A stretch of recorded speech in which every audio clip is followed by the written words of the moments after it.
안녕하세요. 오늘도 사연 튜브를 찾아주셔서 감사합니다. 오늘의 사연 시작하겠습니다. 안녕하세요. 저는 결혼 10년 차 종합병원에서 간호사로 근무하고 있는 여자입니다. 종합병원은 언제나 정신없이 바쁘게 돌아가는 곳입니다. 요새 같은 시국엔 더더욱 그렇고요. 한 번 출근을 하면 밥 먹기도 어려울 만큼 고된 일이지만 그래도 전 제 직업에 만족하며 열심히 잘 다니고 있습니다. 초등학교를 다니는 두 아들 녀석들도 잘 키우면서 일과 가정에 소홀하지 않는 나름 괜찮은 워킹맘이라고 생각합니다. 그런 제게도 고민이 하나 있습니다. 그건 바로 시어머니 때문인데요. 고부 간의 갈등 같은 문제냐고요?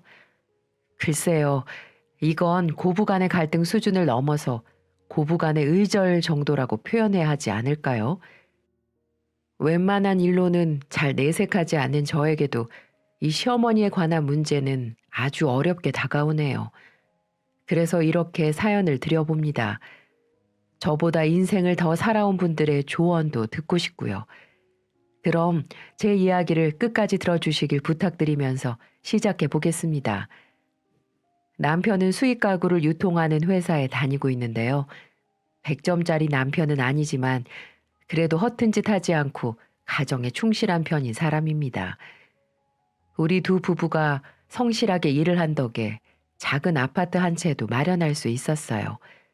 물론 은행의 도움을 받긴 했지만 이대로라면 무리 없이 대출도 갚아가며 잘 살아갈 수 있을 겁니다. 그리고 얼마 지나지 않아 예쁜 자식들도 낳으면서 저는 행복한 가정만을 꿈꿨습니다.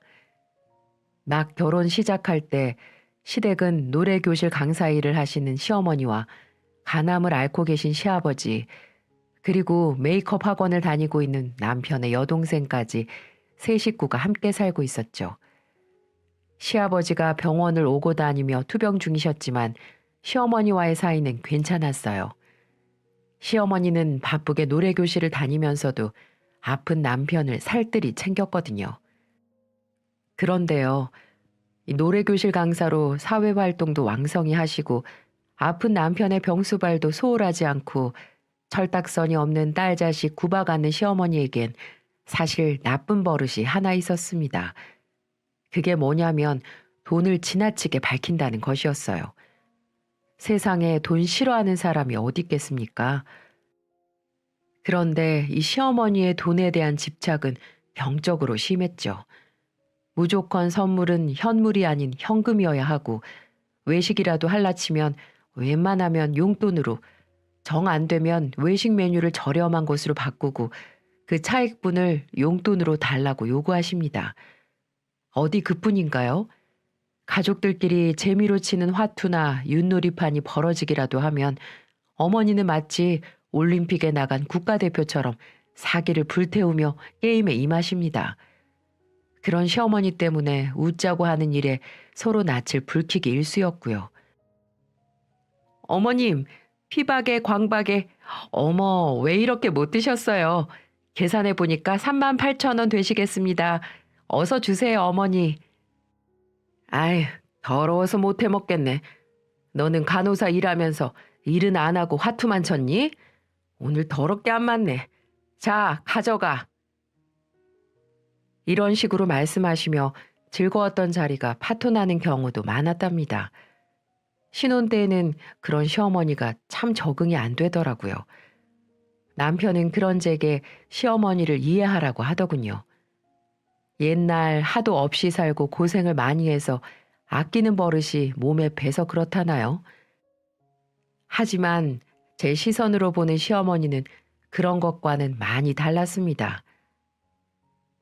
아가, 너 이 코트 입지 않는다고 했지? 네, 처녀 때 입던 건데 지금은 안 맞아서요. 그래? 그럼 내가 가져도 되지? 네? 뭐 그렇긴 한데 그거 어머니한테도 맞지 않을 텐데요. 어, 내가 입을 게 아니고 중고품으로 팔려고. 이 정도 코트면 못 받아도 3만 원은 너끈히 받을걸. 아, 그래요? 그리고 내가 보니까 너 저 에어프라이기 잘 안 쓰는 것 같던데 저것도 쓰지 않으면 내게 줘라. 에어프라이어 같은 조리용품도 은근히 잘 팔리거든. 아, 네. 그럼 어머니 가지세요. 그래, 고맙다. 어쩌다 저희 집에 방문하실 때면 이렇게 뭐라도 들고 가셔야 직성이 풀리십니다. 그런 식으로 모은 이런저런 물건을 중고로 처분하고 현금화시키는 재미에 푹 빠져 있으시더라고요. 처음엔 시어머니가 참 알뜰하다는 생각을 했지만 자꾸 보니까 도가 지나치다는 생각이 들더라고요. 그러니까 어머니는 물건이나 돈을 아껴 쓰는 것보단 돈을 모으는 것에 더 집중돼 있다는 것이죠. 알뜰하다면 당신한테 쓰는 돈이라던가 필요 없는 곳에 들어가는 지출을 줄여야 맞는 거잖아요. 그런데 시어머니는 옷이나 장신구, 화장품도 좋아하시고요. 택시도 잘 타고 다니세요. 씀씀이가 결코 적지 않은 어머니는 알뜰한 사람이 아니라 그저 돈을 엄청 밝히고 좋아하시는 타입이라는 거죠. 뭐 이 정도야 그럴 수 있다 싶으시죠? 하지만 돈에 집착하는 시어머니에 대한 일화는 이제 시작입니다. 예, 남들 며느리들은 한 달에 꼬박꼬박 100만 원씩 용돈 준다는데 너희는 키워준 은혜도 모르고 입을 싹 닫니? 너무한 거 아니야? 어머님, 저희도 대출금이랑 나가는 게 많아서요. 좀 여유가 생기면 조금이라도 드리도록 할게요. 장난해? 요즘 누가 여유 있어서 용돈을 주니? 지금껏 키워준 값으로 그동안 고생했다고 주는 거지. 잔말 말고 이번 달부터 단돈 50만 원이라도 입금해라. 마음 같아서는 나도 100만 원은 받아야 되겠다마는 니네 사정 봐서 깎아준 거야. 무슨 말인 줄 알았지? 어머님, 죄송하지만 그렇게는 안 돼요. 왜 여유가 없는 자식들한테 돈을 강요하세요? 뭐? 너네 둘 다 맞벌이 하면서 50만 원도 못 주겠다는 거야? 내가 더러워서 원. 됐다. 나도 기분 나빠서 안 받을란다. 앞으로 찾아오지도 말고 전화도 하지 말고 명절에도 오지 마. 알았어? 이렇게 말씀하시며 2주 동안을 투쟁을 하시는 게 아니겠어요? 여러분들이 봐도 너무 어린아이 같지 않으신가요? 그래도 어쩌겠어요. 신우에게 들려오는 소식으로는 밥도 안 먹고 머리 싸매고 누웠다는데 결국 우리가 두 손 두 발 들 수밖에요. 우리가 항복을 해버리고 말았습니다. 그래서 공평하게 친정 30만 원, 시댁 30만 원 용돈을 보내주기로 합의를 보고 그 시모의 용돈 대첩은 막을 내렸습니다. 그리고 한 번은 제게 이런 걸 물으시더라고요. 예, 세상에 아까 길을 지나가는데 어떤 차가 지나가면서 내 손을 백미러로 탁 치고 지나갔다니까. 그럼 당연히 입원을 해야 하는 거 아니니? 네? 입원이요? 겨우 그 정도로 무슨 입원이에요. 어머, 얘 말하는 것 좀 봐. 그럼 자동차가 사람을 쳤는데 입원을 해야지. 내가 손이 얼마나 아픈데. 이상한 소리 말고 이 정도 부상으로 입원하면 몇 주나 입원할 수 있는지 말해봐. 외관상 아무 이상이 없으면 2주 이하의 어머니. 에? 그것밖에 안 돼? 그럼 보상을 얼마 받지 못할 텐데. 적어도 한 두 달은 입원을 해야 돈이 될 텐데. 어머니, 아프지도 않으면서 허위로 입원을 하면 보험 사기랑 마찬가지예요. 그러니까 통원 다니시면서 치료비 받고 마무리하면 될 것 같은데요. 뭐? 보험 사기? 이게 어떻게 보험 사기니? 난 정당하게 차에 치인 피의자인데. 그리고 너 세상 물정 모르는 소리 좀 하지 마라. 이런 사고는 하늘에서 내려준 행운 같은 거야. 이런 걸 못 챙겨 먹는 사람이 등신이지. 이렇게 말하시는 겁니다. 결국 어머니는 그 보험차주 보험사 쪽에서 80만 원의 합의금을 받고 뛸 듯이 기뻐하시더군요. 그리고 어머니는 개인적으로 들어놓은 보험에서 입원비랑 치료비 등도 추가로 보험금을 받고 금팔찌를 사는 거 있죠. 나한테 와서 얼마나 자랑을 하던지. 나 원참. 예, 백미러로 손 한번 살짝 스쳤을 뿐인데 그 손에 금팔찌가 들어왔어. 세상 참 돈 벌기 쉽다. 이렇게 말하면서 나한테도 보험을 많이 들어놓으라고 설교를 하는데 정말 제가 며느리지만 꼴보기 싫더라고요. 시댁은 아버님이 오랫동안 직장 생활을 하시고 퇴직을 하셔서 연금도 나오고 또 어머니도 노래 교실에서 강의를 하시니까 두 분 먹고 사는 데는 아무 지장이 없어 보이는데 저렇게 돈에 집착을 하십니다. 이러니 제가 고개를 젓지 않을 수가 있겠습니까? 그런데 그 어머니의 그 딸이랄까요? 치장하기 좋아하고 꾸준히 술, 담배 거르지 않는 날라리 백수 시누이도 제 골머리를 적지 않게 썩였습니다. 언니, 오빠가 전화를 안 받네요. 급해서 그러는데 20만 원만 붙여주세요. 네? 20만 원이요? 갑자기 20만 원은 왜요? 급해서라고 말했잖아요. 어차피 오빠한테 받을 게 있으니까 얼른 보내주세요. 계좌 문자로 찍을게요. 네? 정말 어처구니가 없죠. 급하면 빌려줄 수 있습니다. 하지만 이런 일이 한두 번이 아니니까 문제죠. 남편에게 시누이의 무례함에 대해 말하면 남편은 또 아가씨 편만 듭니다. 당신 아가씨한테 빚진 거 있어? 왜 자꾸 아가씨가 당신한테 돈 받을 게 있다고 해? 아, 그거 내가 결혼하기 전부터 때 되면 용돈 주고 옷 사주고 그래서 그래. 내가 상이 시집 갈 때까지는 그런 거 다 해주겠다고 약속했거든. 아니, 그게 말이 돼? 그거야 결혼 전에 오빠로서 해줬던 거고 이제 당신은 가정 있는 사람인데 언제까지 아가씨 용돈 챙겨주려고 그래? 그게 얼마나 된다고 그래. 매번 주는 것도 아니고 그때그때 한 번씩 주는 걸 가지고 당신 너무 예민하게 생각하는 거 아니야? 아가씨는 당신이 연락 안 되면 당당히 나한테 전화해서 돈을 내놓으라고 하는데 그게 상식에 맞는 일이야? 알았어, 알았어. 내가 상희한테 말할게. 절대 당신한테 전화해서 돈 달라고 하지 말라고. 그럼 됐지? 아니, 그런 말이 아니잖아. 됐어. 이제 그만해. 하나밖에 없는 여동생 용돈 좀 주는 걸 가지고 닭다리니?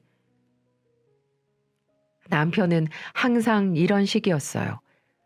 도대체 시댁에서 어떤 환경에서 자란 줄은 모르지만 끔찍이도 시댁 식구들을 챙기더군요. 남편에게 시모, 시누이에 대한 불만을 토로하면 저만 나쁜 년 만들고 이상한 사람이 되고 맙니다. 정말 한숨만 푹푹 나오더라고요. 하지만 시누이의 경우 버릇없는 행동은 그것뿐만이 아니었어요. 저와 남편이 예상치 못하게 야근으로 집을 비우게 되는 날이 가끔 생기곤 하거든요. 그럼 아가씨가 가끔 저희 집에 들러서 애들을 봐주곤 합니다. 물론 알바비를 정확하게 쳐서 드리죠. 그런데도 아가씨는 제게 가방이며 신발을 빌려달라고 요구하는 건 기본이고요. 큰마음 먹고 산 화장품 같은 것도 손가락을 푹푹 찔러 넣어서 못생긴 얼굴에 쳐 바르는 일도 비일비재하답니다. 그 덕분에 전 시어머니와 시누이가 저희 집에 온다는 소식만 들리면 제 물건 숨기기에 바빠지죠. 참 우스운 일이죠. 가족들을 못 믿어서 제 물건들을 일일이 숨겨야 되는 현실이 참으로 애달프더군요.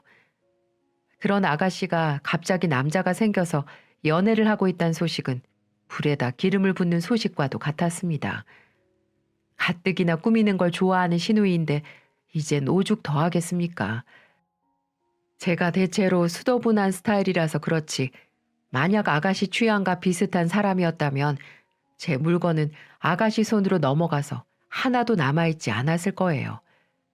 그래서 어느 날 이번에는 또 어떤 남정네를 꼬셨나 물어보려고 남편에게 물었습니다. 남편과 시누이는 서로 비밀이 없을 정도로 있는 말 없는 말 다 하는 사이거든요. 하지 말아야 할 말들을 해서 문제가 되는 날도 많았지만은요. 요새 아가씨 남자 만난다며? 당신도 알고 있었어? 상희한테 대충 들었는데 한눈에 반했다나 어쨌대나. 뭐? 한눈에 반해? 저번에도 한눈에 반했다고 시집 가네 마네 하다가 3개월을 못 만났잖아. 또 엉뚱한 남자 만나서 허물만 켜는 거 아니야? 뭐 하는 남자라는데? 당신 또 말을 그렇게 해. 결혼 전에는 이 남자 저 남자 만나보는 것도 나쁘지 않지. 들어보니 무슨 사업을 준비한다고 하는데 나쁘지 않은 것 같던데? 사업 준비? 그 말은 그냥 놀고 있다는 뜻이잖아. 말 그대로 백수네, 백수. 아니, 아가씨는 그 나이 먹도록 어떻게 남자 볼 줄을 그렇게 모른대? 걔도 30이 넘었는데 연애는 지가 알아서 하는 거지. 그냥 우리는 지켜보기만 하면 되는 거야. 그러니 당신은 신경 꺼. 또 말 기분 나쁘게 한다. 근데 이번에는 냄새가 나서 그래. 그러지 말고 당신이 좀 자세히 물어봐. 홍기 찼다고 아무나 만나면 되겠어? 그래, 알았어. 제 성화에 못 이긴 남편이 아가씨가 만나고 있다는 남자에 대해서 이것저것 물어봤는데 아가씨는 그 남자와 결혼까지 약속했다며 곧 인사하러 오겠다는 말을 했다는 겁니다. 그 말에 걱정부터 앞서더라고요. 나이만 찼지 아무것도 모르는 철부지 아가씨가 남자를 제대로 골랐을 리 없다고 생각했죠. 그리고 얼마 후 저는 시댁에서 시부모님과 함께 아가씨의 남자친구란 사람을 만났습니다. 솔직히 얼굴 한번 보고 그 사람 성격이 어떨지 아가씨한테 잘할 사람인지 어떻게 알겠어요. 하지만 어른들한테 말하는 뽐새나 껄렁거리는 태도를 봐선 영 아니지 싶더라고요. 본인이 예전에 호프집을 큰 규모로 했다는데 매출이 얼마였고 테이블이 몇 바퀴나 돌았고 본인 자랑을 스스럼 없이 하는 걸 보니까 겸손과도 거리가 멀어 보였고요.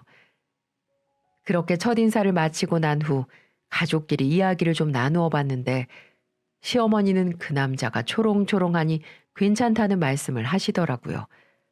전 끝까지 이야기를 하지 않으려다 넌지시 제 생각을 밝혔죠. 기생 오라비처럼 말끔은 하더라고요. 그런데 좀 허세가 있는 것 같기도 하고 또 말을 모양 없게 한다. 기생 오라비가 뭐니? 그리고 남자가 저 정도 자신감도 없이 어떻게 사업을 하니? 내가 보기엔 괜찮다. 그러니까 다들 상희한테 아무 말 하지 마. 어머니는 그저 혼기가 꽉 찬 딸을 시집 보내고 싶으신 그 마음뿐인 것 같았어요. 모처럼 결혼을 하겠다고 나선 딸이 마음 바뀌기 전에 얼른 치우려는 거죠 뭐. 하지만 저는 시누이가 얄밉긴 했지만 정말 가족으로서 걱정을 했어요. 딱 봐도 그 남자랑 살면 시누이가 고생 꽤나 하겠다는 생각이 들었기 때문이죠. 양팔에는 문신이 가득했고 어른을 대하는 말투 등을 들어보니 이 결혼을 말려야 되겠다는 생각을 했습니다.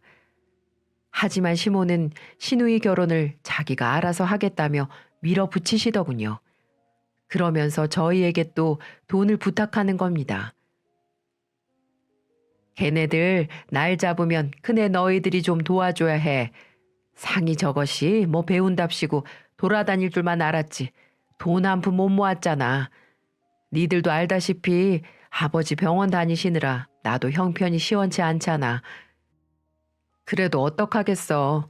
하나밖에 없는 여동생 결혼한다는데 오빠가 척하고 내놓아야지. 그럼요. 걱정 마요, 엄마. 상이 결혼하는데 내가 좀 도와줘야지. 어머니는 아가씨 결혼식에 우리더러 목돈을 내놓으라고 요구하셨고 남편은 그 말에 얼른 화답을 하는 겁니다. 당연히 의논이나 상의는 눈꽃만큼도 없었고요. 정말 우라통이 터지더라고요. 아가씨 결혼하는데 오빠로서 돕겠다는 건 알겠지만 상황에 맞게끔 성의 표시만 하면 되는 게 아닐까요? 시어머니가 대체 어느 정도를 원하는 건지 가늠이 되질 않았어요. 참다 못한 저는 웃지도 울지도 못한 표정으로 이렇게 되물었죠. 아가씨 결혼하려면 한두 푼 들어가는 게 아닐 텐데요. 저희가 얼마나... 구색을 맞추려면 서너 장은 좋게 들어가지 않겠니? 그걸 우리가 전부 다 어떻게 감당해? 그래도 너희들이 2장 정도는 보태야지. 2장이요? 아가씨 결혼하는데 2천만 원을 보태라니 이게 말이 됩니까? 정말 기가 막혔습니다. 결혼 준비를 하지 못했으면 본인들 사정에 맞게 결혼을 해야지. 왜 제가 2천만 원을 내놔야 합니까? 누가 들으면 제가 재벌이라도 되는 줄 알겠어요. 우리 결혼할 때 시댁에서 한 푼도 받지 않았습니다. 오히려 제가 그동안 모은 돈이랑 우리 친정에서 3천만 원을 도와주셔서 그걸로 집 얻고 집안의 물건들 채웠습니다. 물론 남편 모은 돈이랑 대출을 받긴 했지만은요. 그렇게 하면서 저희 2사람 여태껏 맞벌이 하면서 대출금 갚아가며 2아이 키웠습니다. 돈을 쌓아놓고 사는 게 아니라고요. 그렇게 어렵게 신혼살림을 시작했는데 2천만 원을 무슨 당연하듯이 내놓으라고 하는데 머리를 쥐어잡고 싶은 심정이었어요. 그런 제 마음을 모르는지 남편의 반응은 더 가관이더군요. 알았어요. 내가 그 정도는 할 수 있으니까 걱정 마세요. 가족이 왜 가족이겠어요? 어려울 때 도우라고 있는 게 가족인데 아마 이 사람도 동의할 거예요. 그래, 그럼 내 그렇게 알고 있으마. 남편과 시어머니 2사람이 절 옆에다 앉혀놓고 뭐 하는 건가 싶더라고요. 아니 남편 돈이 아니라 우리 돈인데 왜 제 의사는 아무도 묻지 않는 걸까요? 저는 이대로는 도저히 안 되겠다 싶어 제 생각을 말씀드렸습니다. 어머니, 죄송한데 저희 그만한 돈 내놓을 여유 없어요. 아직 주택자금 대출도 남아있고 애들 키우고 사는데 그만한 돈을 척척 어떻게 내나요? 솔직히 너무 부담스러워요. 뭐라고? 그럼 넌 상이 결혼하는데 빈손으로 보내란 말이냐? 빈손으로 보내자는 게 아니라 저희도 상황이 쉽지가 않다는 말씀을 드리는 거죠. 예, 말 나온 김에 어디 한번 따져나 보자. 너는 도현이 연봉이 얼만데 앓는 소리부터 하니? 거기다가 너도 병원 꽤 오랫동안 다녔는데 집구석에 돈 1,000도 없어? 아니면 있는데 아까워서 못 내놓겠다는 거니? 어머니, 그게 아니라요. 저희 2사람 벌어서 써도 넘치게 사는 게 아니에요. 아가씨 결혼한다고 2천만 원씩이나 척척 내놓을 만큼 부자가 아니라고요. 아이고, 얘 그런 말 말아라. 내가 노래교실 나가서 아줌마들이랑 노래하며 산 지가 벌써 20년이다. 세상 돌아가는 건 누구보다 잘 알고 있다고. 너희가 사는 아파트 시세가 지난달에 얼마고 이번 달에 얼마 올랐는지 빠삭하게 꿰고 있는 게 바로 나야. 그런데도 돈 없다는 새빨간 거짓말만 하고 말이야.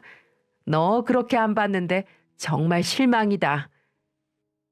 어머니, 깔고 사는 아파트 말씀을 왜 하세요? 그럼 아가씨 결혼한다고 제가 아파트라도 팔아야 해요? 너 지금 시애미한테 대드는 거냐? 어디서 배워먹은 말버릇이야. 시끄럽고 상이 결혼 준비하는데 너희도 성의껏 보태는 걸로 알고 있으마. 아니 어머니. 이렇게 말하며 자리를 박차고 나가버리는 거 있죠. 진짜 연장만 안 들었지 날강도가 따로 없지 않나요? 이걸 보시는 시청자님들도 제가 너무하다고 생각하시나요? 돈 2천이 누구 애 이름도 아니고 어떻게 저렇게도 쉽게 말씀을 하시는지 정말 억울해서 미치겠더라고요. 남편은 남편대로 기분 나쁘다고 절 타박하는데 이건 뭐 저만 못된 년이고 때려 죽일 년이더라고요.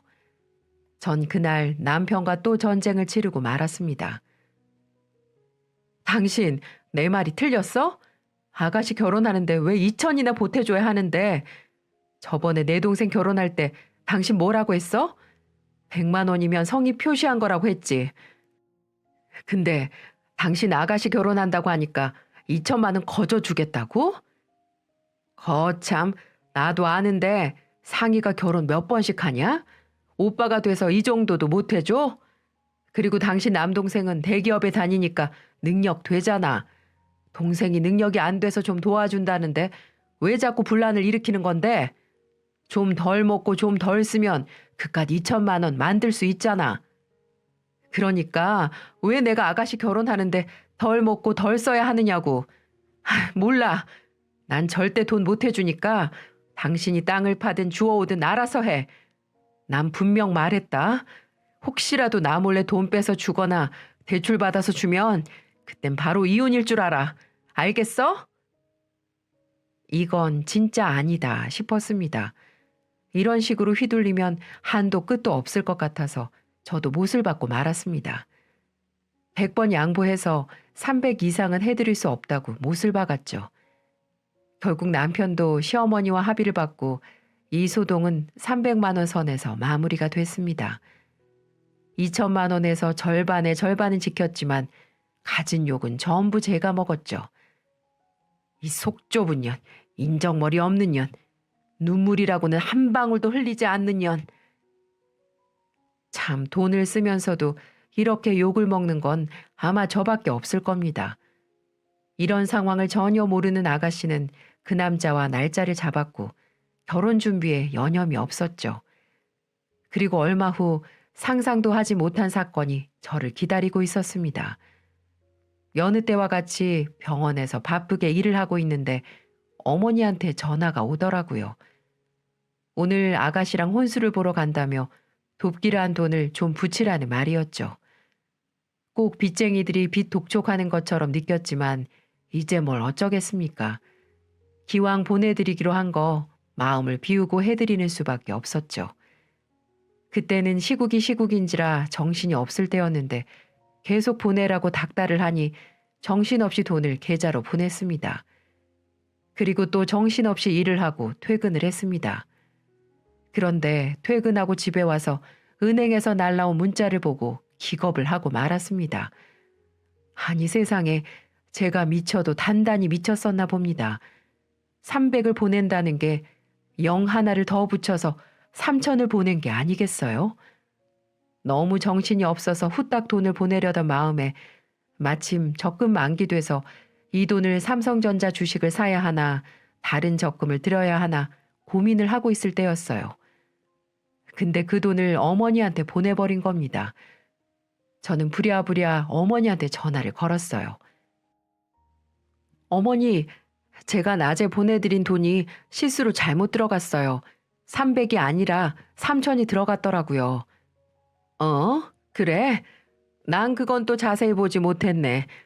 그래, 내가 확인해보고 내일 나머지 보내주마. 아무튼 돈 보내줘서 고맙다. 네, 알겠습니다. 주무세요, 어머니. 남편한테 이 일을 얘기해 줬더니 피식 웃으며 핀잔을 주더라고요. 2천만 원은 죽어도 못 주겠다고 하더니만 3천만 원 주려던 거였어? 아유, 우리 와이프 통이 엄청 크네. 내가 그 깊은 뜻도 모르고 오해를 했지 뭐야. 아이, 진짜 놀리지 마. 나 괜히 불안하단 말이야. 불안하긴 뭐가 불안해? 혹시 어머니가 안 주시면 어떡해? 엄마가 남도 아닌데 그 돈을 왜 안 줘? 넌 가끔 이상한 소리를 하더라. 그렇지? 잘 주시겠지? 참나 싱겁긴. 전 불안한 마음을 애써 진정시키고 다음 날이 되기를 기다렸습니다.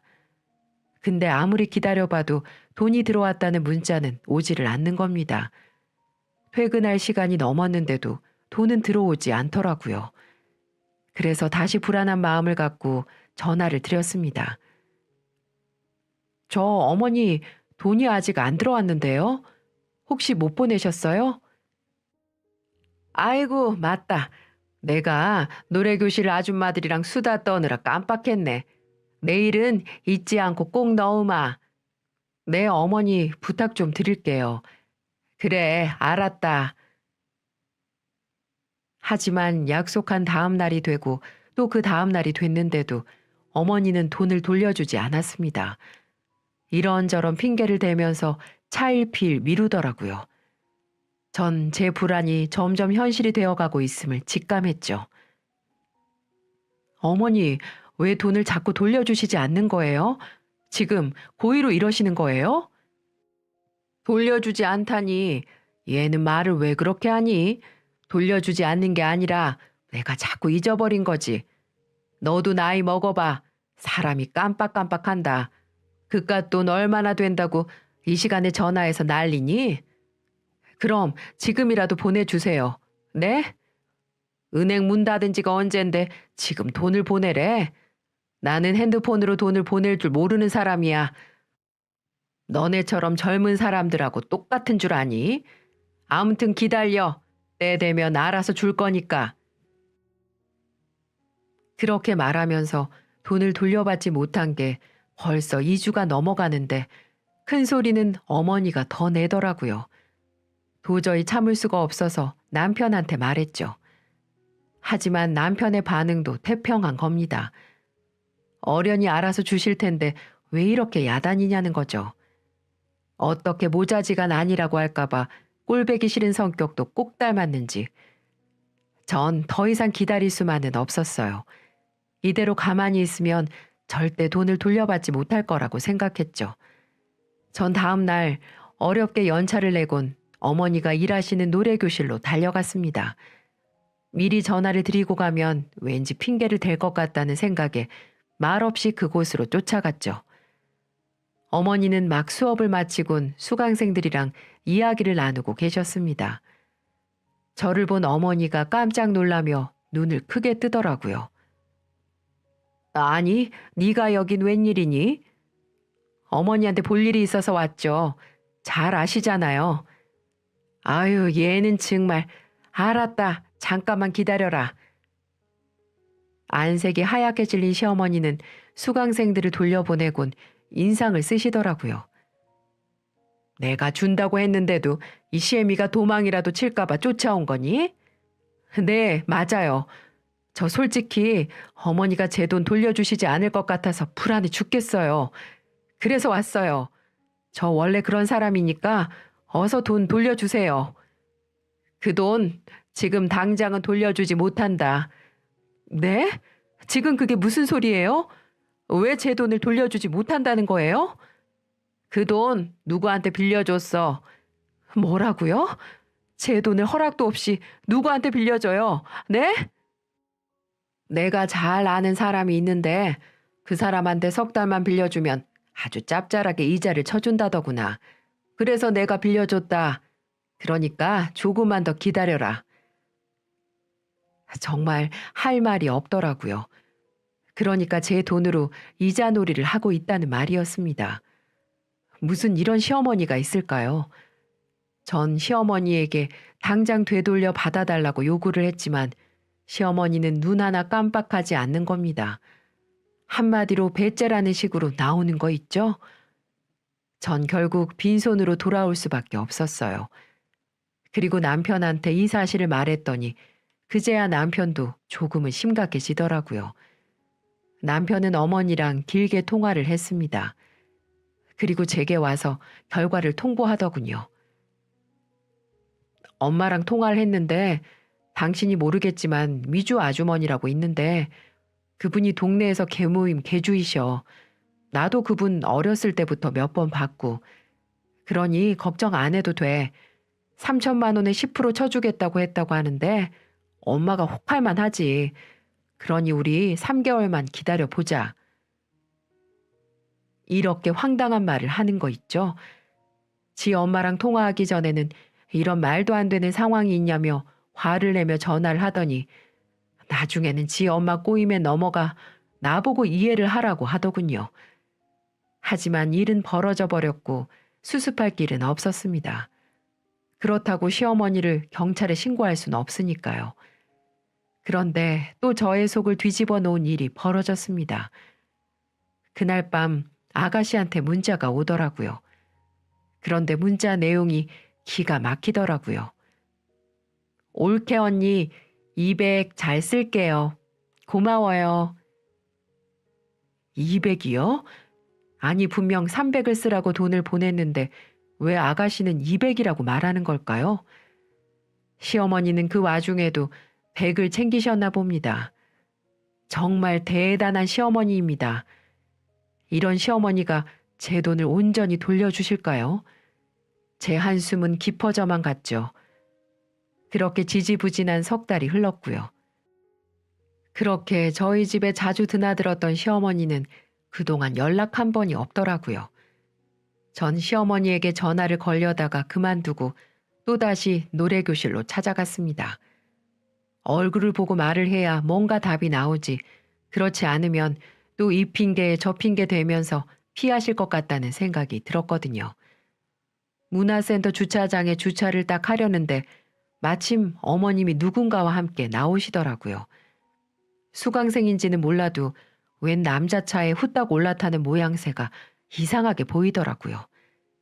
왜 여자의 직감 같은 거 있잖아요. 시어머니를 태운 차가 출발을 하자마자 전 본능적으로 그 차를 뒤쫓기 시작했습니다.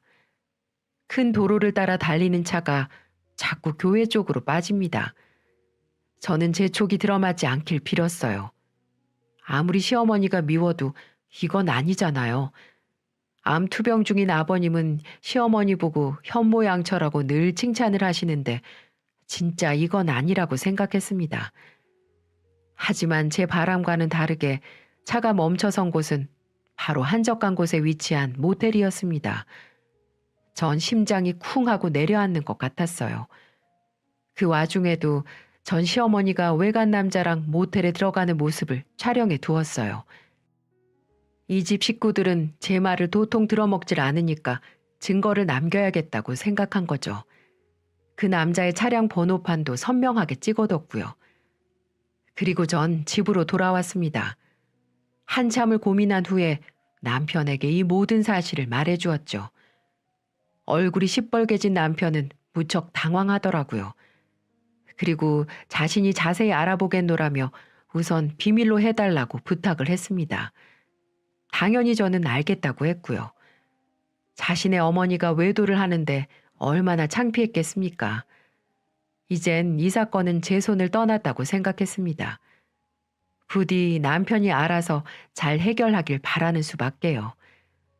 남편은 시어머니에게 당장 따져 묻지 않고 조용히 이것저것을 알아본 모양이에요. 그리고 그 결과 어머니가 바람을 피운 것도 사실이었고 그 기간도 상당히 오래됐다는 것도 알아냈습니다. 더 놀라운 건 시어머니가 그 남자에게 꽤 많은 돈을 대줬다는 점이었어요. 그 남자가 사업을 한다는 핑계로 돈을 자주 빌려갔고 액수도 상당하다는 것이었죠. 그 남자를 노래교실 회원으로 만나서 오랫동안 비밀리에 만나왔던 걸로 보였습니다. 나이 64세 불륜이라니. 인터넷에서 황혼 이혼, 황혼 재혼 이런 소리는 많이 들었지만 제 주위에서 이런 일이 닥칠 줄은 몰랐습니다. 그것도 주인공이 제 시어머니라뇨. 그리고 제 돈 3천만 원도 그 작자에게 들어가 있다는 사실도 알게 됐습니다. 정말 기절할 노릇입니다. 시어머니가 그렇게 돈에 집착했던 이유가 남자한테 홀라당 빠졌기 때문이라는 게 믿어지시나요? 어머니가 외도를 한 증거를 모두 모은 남편은 저와 함께 시어머니를 만났습니다. 아무것도 모르는 시어머니는 태연한 얼굴로 우리를 맞았습니다. 아유, 또 돈 때문에 찾아온 거니? 알았어. 걔가 다음 달에는 꼭 준다고 하니까 기다려봐라. 남편은 굳은 얼굴로 어머니에게 모든 사실을 밝혔습니다. 그동안 모았던 증거들도 전부 보여주면서요. 엄마가 우리한테 어떻게 이래? 아버지 돌아가시지도 않았는데 벌써 바람이라니. 이게 말이 돼? 아니, 그걸 어떻게... 미안하다. 내가 니들 볼 낯이 없다. 어머니는 격분한 남편 앞에서 고개를 들지 못했습니다. 남편이 모아한 증거가 너무나 확실해서 핑계를 댈 수도 없었을 겁니다. 그렇게 시어머니의 외도 사실이 낱낱이 밝혀지고 가족들은 큰 충격을 받았죠. 암이 거의 완치되었다가 다시 재발해서 투병 중이던 아버님에게 비밀로 할까 싶었지만 이미 다른 남자와 바람이 난 부인과 어떻게 한 집에 사시게 하겠습니까? 그래서 아버님에게도 사실을 말씀드렸어요. 지금 시어머니는 아버님과 따로 살고 계십니다. 귀책 사유로 인한 이혼과 재산 분할과 관련돼서 이혼 소송 중이시고요. 알고 보니 시모가 만난 상간남 그 노인네는 그쪽에서 제비로 유명하더라고요. 전국의 노래교실을 돌며 돈 좀 있어 보이는 여자들을 상대로 작업을 쳐서 인생을 사는 한량이었어요. 남편과 시부가 그 상간남 노인에게도 소송을 걸자 그 사람은 시모를 버리고 도망을 가버렸습니다. 시모는 이혼 소송 중에 가족들 볼 낯이 없어 따로 방을 구하고 살았는데 그 상간남이 돈을 갚지 않고 도망가 버렸으니 얼마나 가슴의 상처를 받았겠습니까? 이제는 그 누구도 시모의 편을 들어준 사람이 없었습니다. 한마디로 나이 60 넘어 가족들도 외면한 처량한 할머니가 되고 만 거죠. 요즘 60은 할머니도 아니라고 하지만 그 나이부터 이제 외톨이로 지내야 하는데 아마 사는 게 지옥일 겁니다. 다행히 제 돈은 시부가 갚아주셨어요. 시부 명의로 된 집을 담보로 제게 미안하다며 대신 갚아주시더군요. 시아버지의 마음은 얼마나 아프겠어요. 한평생 믿었던 마누라가 바람나서 집을 나가버렸는데 얼마나 괴로우시겠습니까? 하지만 시부도 냉정하긴 하더라고요. 그 뒤로 시모가 찾아와 애걸복걸 사정을 했지만 절대로 받아주지 않았습니다. 그 더러운 몸으로 어디서 기어들어오냐면서 소금을 뿌려버렸다고 하더군요. 그 말을 들으니 시부의 강단 있는 모습이 참 멋있어 보였어요. 시누이는 결국 제가 예상한 대로 파혼을 당했습니다. 남자 쪽에서 시누이 직업, 능력 등을 보고 답이 안 나오는지 파혼 선언을 했다고 하더군요. 그 남자도 시누이를 깊게 사랑하지 않았는지 냉정하게 돌아섰다고 했고요. 그래서 지금은 시부와 함께 쥐 죽은 듯이 지내고 있습니다. 제가 그렇게 그 남자는 아니라고 말을 해도 들어 처먹지 않더니 그래서 가끔 제가 용돈도 지어주며 바람이라도 쐬라고 연락을 하곤 하네요. 그리고 저는 남편과 이혼 생각을 한 적도 있었습니다. 무조건 시댁에 퍼주려고 하는 그런 모습 때문에 짜증이 났던 게 한두 번이 아니었거든요. 먼저 우리부터 잘 살아야지 양가 부모님들도 도와주고 그러는 게 아니겠어요? 남편은 이번에 시모가 바람을 피우는 걸 보고 꽤 충격을 받은 듯 했어요. 얼마 전에는 소주를 벌컥벌컥 먹고 아버지를 배신한 엄마와는 다시는 안 보겠다고 선언을 하더군요. 연을 아예 끊겠다고 했습니다. 그러면서 제게도 진심으로 미안하다고 말을 하더군요. 그러면서 제게 모든 경제권을 넘겨주겠다고 했어요. 그동안은 남편 돈은 남편이, 제 돈은 제가 알아서 관리를 했는데 자기 돈은 저보고 관리를 하라고 하니 저는 옳구나 하고 받아들였죠. 뒤늦게 반성을 한 남편은 제게도 잘하고 우리 아이들에게도 더욱 잘한답니다. 솔직히 그전에도 시댁 일만 아니었다면 100점짜리 남편이었어요. 이렇게 저의 드라마틱한 일들은 서서히 막을 내렸습니다. 시모는 지금도 제 남편에게 연락 와서 보고 싶다고 하지만 남편은 거절하고 있어요. 무슨 낯짝으로 자식들 얼굴 보려고 하냐면서요. 들어보니 시누이만 가끔 시모를 만나서 밥을 먹곤 한다고 하더라고요. 이 모습을 보면서 역시 아무리 자식들이라도 죄를 짓고 살면 안 된다는 걸 뼈저리게 느끼게 되었네요. 가족이라지만 용서해 줄 수 있는 게 있고 못 해줄 게 있거든요. 이 사연을 보신 분들도 제 사연을 통해서 혹시라도 가족분들에게 죄를 짓고 있으신 분들이 계시다면 어서 빨리 그 죄악에서 벗어나 가족들에게 진심으로 잘못을 비셨으면 좋겠습니다. 도대체 간통죄는 누가 폐지를 했을까요? 어서 빨리 다시 부활해서 우리나라 가정이 이런 걸로 무너지지 않기를 바라봅니다. 제 사연은 여기까지입니다. 다들 행복하시고 건강하시기를 바랍니다. 감사합니다.